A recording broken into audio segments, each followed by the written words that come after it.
Mais uma vez, boa tarde. Vamos então preparar-nos para um daqueles momentos altos deste Congresso, que é o Estado da Nação das Telecomunicações. Encerra sempre o Congresso da APDC, vai ser já a seguir e por isso casa cheia como é habitual. Antes vou convidar o Ministro das Infraestruturas e da Habitação para dar também o mote desta discussão, do que temos feito aqui: inovação, competitividade e, obviamente, tecnologia. Senhor Ministro.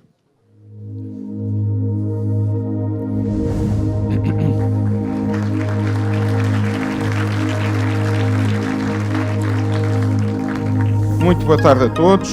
Começar por cumprimentar o Rogério Carapuça, a Sandra Maximiana, Presidente da ANACOM, todos os convidados, os players deste setor tão vasto, todos os convidados, minhas senhoras e meus senhores.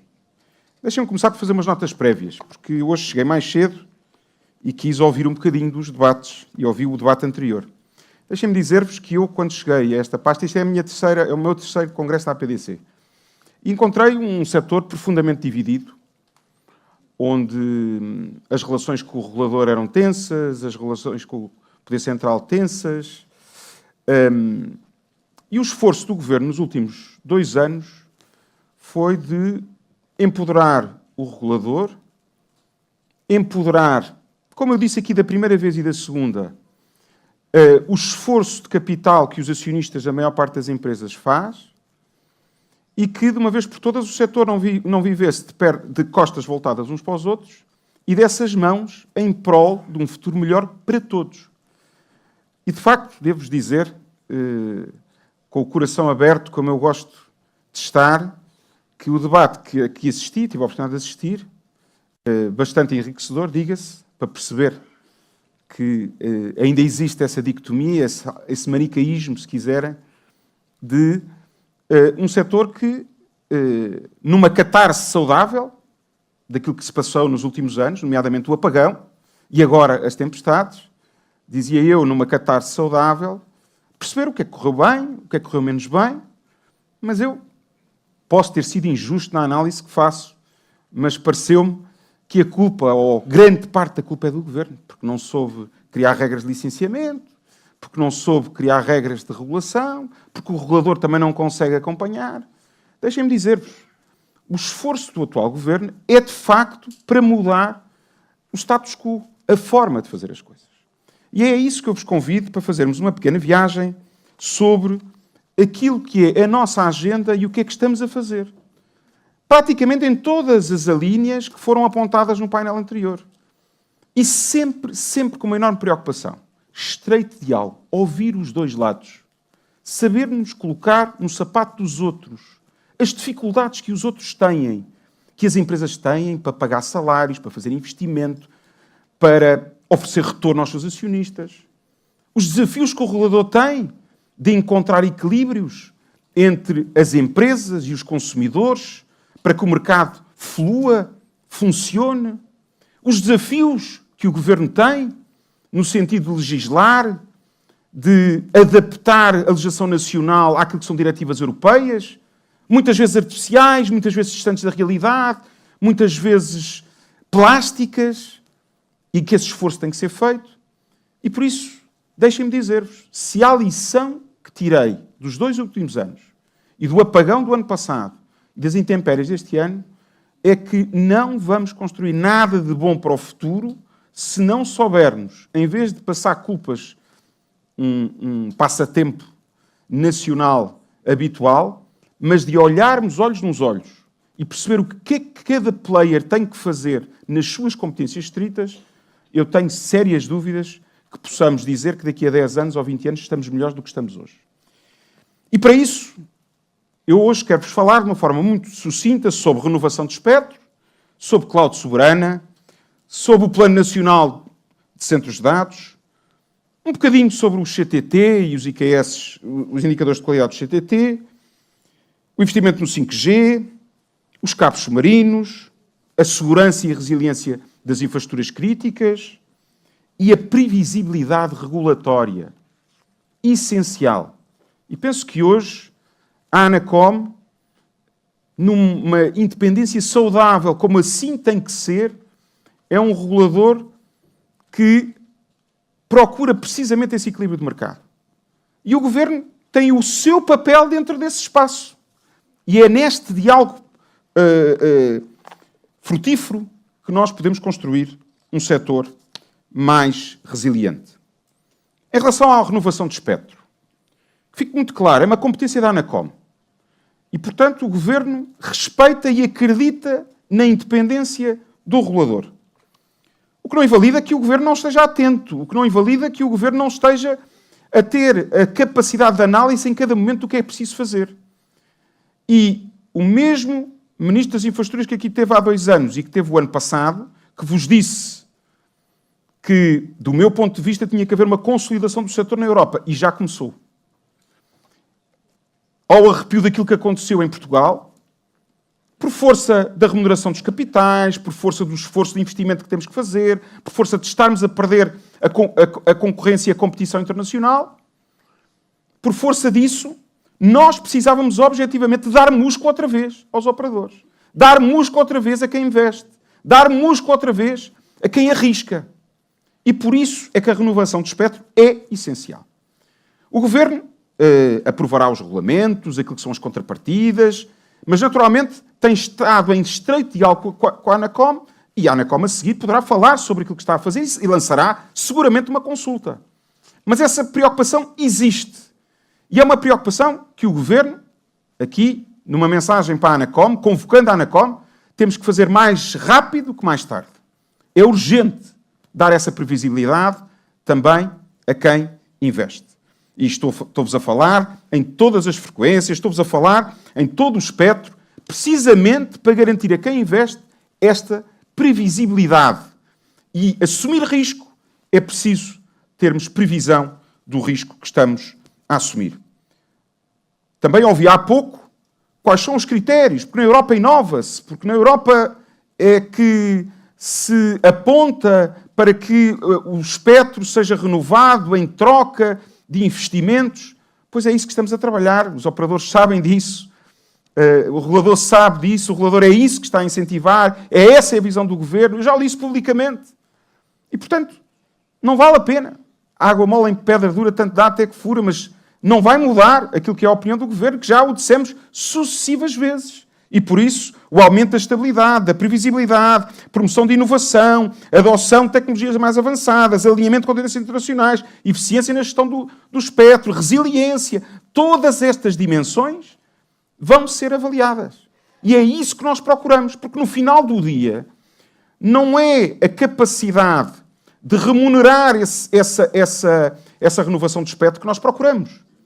Não é esse valor marginal num orçamento de Estado vasto que vai fazer a diferença. O que vai fazer a diferença é se nós formos capazes de convidar os operadores nos próximos anos e aqueles que também investem no lado da infraestrutura, para que nos próximos anos possamos oferecer serviços de qualidade aos nossos concidadãos numa primeira linha de ação, mas numa segunda linha de ação, e não menos importante, às empresas, ao investimento estrangeiro que escolhe Portugal hoje para investir.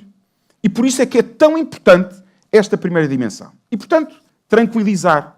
Esse caminho já começou. Não vai começar agora a partir de hoje.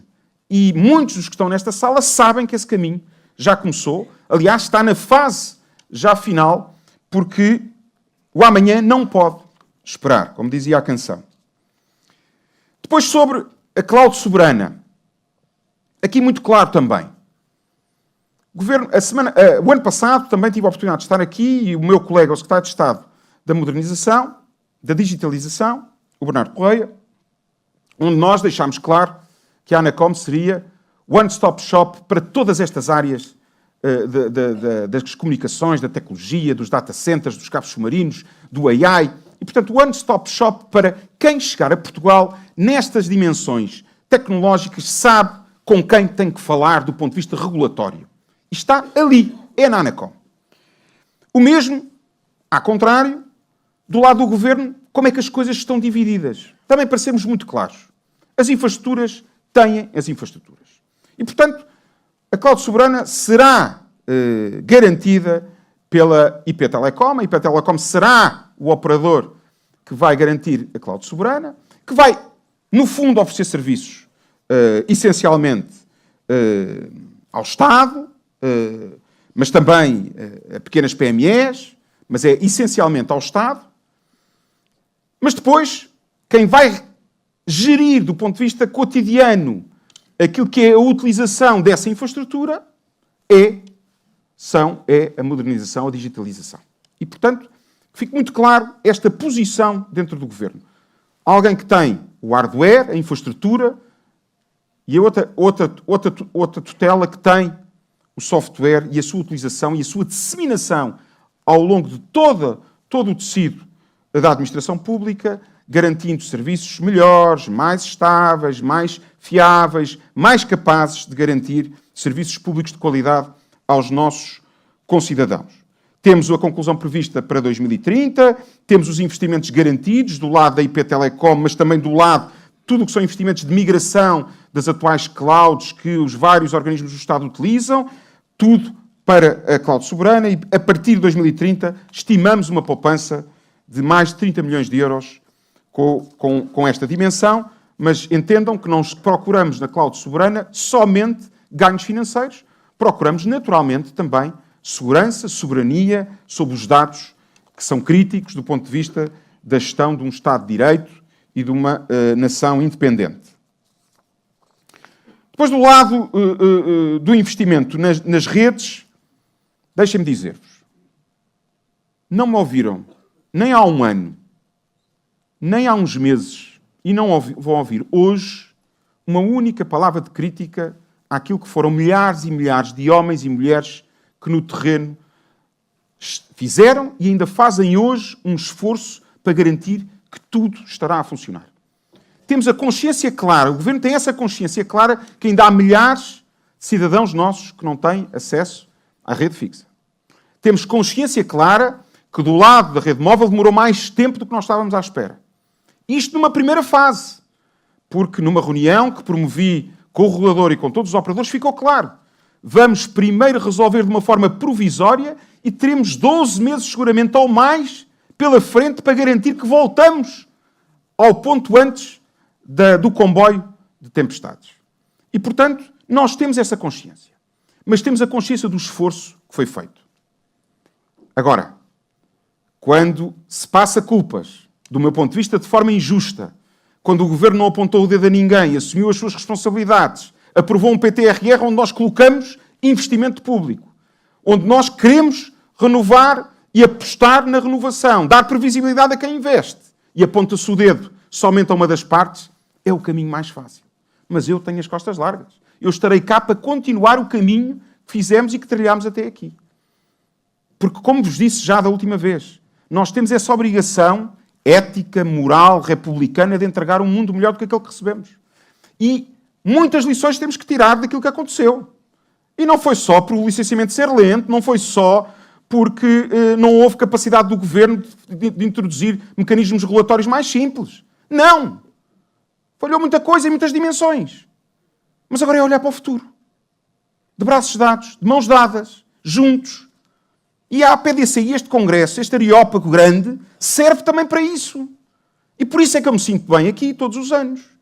É para construirmos esse futuro melhor. Também na área das comunicações, na área das tecnologias de informação, porque são áreas absolutamente críticas num mundo em disrupção, num mundo que caminha a um ritmo de obsolescência nunca antes vivido, como eu não me canso de dizer, e por isso importa nós focarmos mais naquilo que nos une do que aquilo que nos divide. E o que nos une é uma sociedade mais conectada. O que nos une é uma sociedade com mais poder de computação. O que nos une é uma economia mais competitiva, e para ser mais competitiva precisa de mais poder de computação, precisa de mais conexão, mais velocidade, menos latência, mais capacidade para oferecer a quem investe no nosso país. Data centers. O Governo aprovou o Plano Nacional. Também aqui são mais ministros até, mas com uma coordenação clara. Porque quando temos muitos ministros, depois as coisas não andam. E, portanto, somos vários, claro. A minha colega do Ambiente, desde logo, porque é preciso energia. Do lado das infraestruturas, desde logo, porque as infraestruturas são a tutela da base de tudo isto. Mas depois temos a economia também, temos a reforma do Estado, mas o ICEP será, se quiserem, o one-stop shop para os investidores internacionais e para todos aqueles que querem implementar data centers no país. Também somos muito claros. Vamos valorizar aqueles que não procuram somente o nosso território por energia barata, terreno barato, mão de obra barata, licenciamento mais rápido. Não. Só procuram o nosso território. Para isso, não são esses que são valorizados. Temos que encontrar externalidades positivas. Tem que haver uma contaminação positiva, seja para o tecido universitário, para os laboratórios associados, para as nossas empresas, para o tecido das PMEs. Aquilo que a Auto Europa no setor automóvel provocou, onde hoje na Península de Setúbal temos uma míriade de centenas e centenas de empresas, um ecossistema que vive à volta de um grande investimento nacional, é esses que nós queremos e vamos valorizar. Depois, do lado da energia, facilitamos. Criámos a grande zona de grande procura, deixámos de ter o zoning mais compartimentado e depois apontamos agora um zoning mais compartimentado, mas para a localização física de cada um destes data centers. E, portanto, Portugal não está para venda ao desbarato. Portugal é um destino importante, tem uma enorme procura, mais de 40 pedidos de instalação de data centers hoje, de grande dimensão, de pequena dimensão, de capilaridade mais fina, mas nós estamos à procura daqueles que queiram, em conjunto com o país, fazer esse compromisso com as universidades, deixando a economia também fervilhar e não somente se fechar dentro desses casulos ou desses frigoríficos, como ouvi há pouco dizer. Por isso é que também, nessa senda, temos a candidatura conjunta com Espanha, e onde nós vamos à frente, e por isso é que Espanha veio connosco, 50-50, percebe-se bem, por esta repartição de uma candidatura para a Gigafactory Europeia, o quão vamos à frente em relação à Espanha, mas é uma candidatura objetiva, onde vamos buscar muitos dos players que estão aqui à minha frente, onde juntamos todos para também aí fazermos a diferença. Depois, do lado da simplificação. Bem, estamos a mexer no Código dos Contratos Públicos, no Estatuto do Tribunal de Contas, no GIA, curiosamente, onde já foi falado com grande parte de vós. Está em circuito legislativo. E, portanto, nas próximas semanas, o GIA será transposto também para a nossa legislação nacional. Esse é o nosso caminho. Fazer. Não andamos a perder tempo. Mas não fazemos por fazer. Falamos, discutimos, dialogamos. Porque quem faz leis fechado nos gabinetes ministeriais, geralmente dá asneira. Porque a realidade depois não cola. Não contem connosco para esse tipo de governação distante, ausente, sem relação epidérmica com a realidade.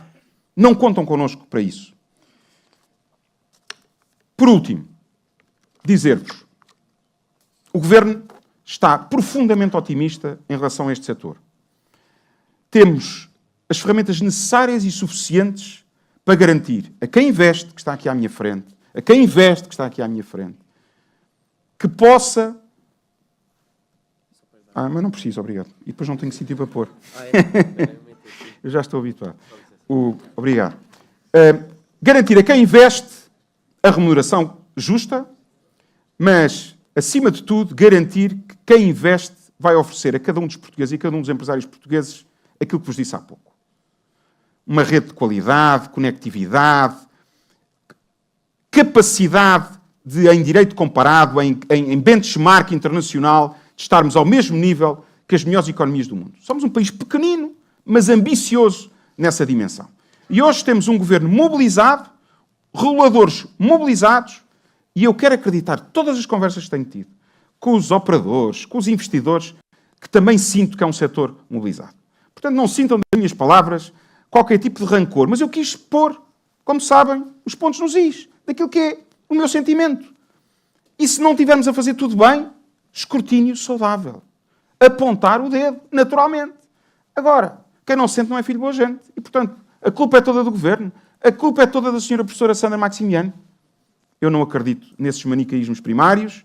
Eu acredito num setor fervilhante, que cresce, que dá as mãos, que é grande, que tem muito, muito talento. E, por isso, rivalizamos com quem quiser no mundo. Estamos preparados para essa guerra. Queremos fazê-la, queremos liderar, queremos ganhar essa guerra. e queremos fazer do nosso país o mais competitivo nestas dimensões que vos falei. Por isso, contam com o Governo, ao Rogério Carapuça, continuar a agradecer tudo o que a APDC tem feito por este país e, juntos, vamos construir esse país mais conectado, mais preparado para o futuro. Muito obrigado a todos.